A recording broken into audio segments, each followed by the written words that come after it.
3-2, describe if the linear functions here have a discrete or continuous domain. Number 4, determine if the domain here is discrete or continuous. Please understand what domain means first, okay? So the domain means all the x values or slash inputs. Those x values and inputs are the same thing, right? And then to determine if it is continuous or discrete is you use something called the 1/2 test, okay? If you can have 1/2 of it, then it is continuous, okay? If you cannot have 1/2 of it, then it is discrete, okay?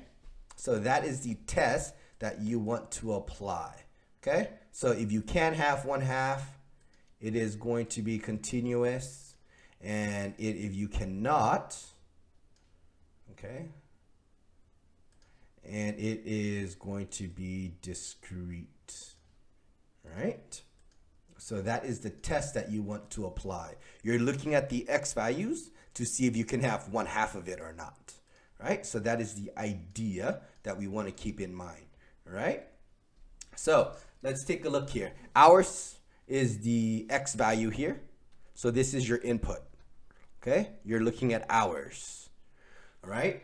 So is the hours here discrete or continuous? Can you have 1/2 hour?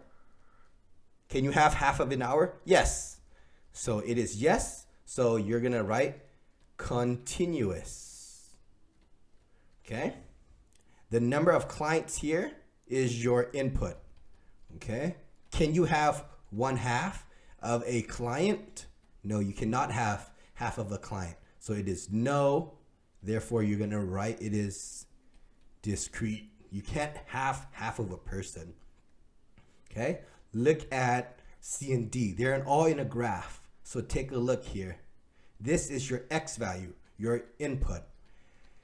Can you have half of a flower planted? The answer would be what? No, you can't.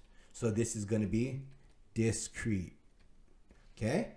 And this is time and height. Can you have 1/2? The time is in H, which is hours. Hours. Can you have half an hour? Yes, you can. And this is going to be continuous. Okay? So there you go. That is how you determine if something is discrete or continuous. And we're just looking at the domains. All right?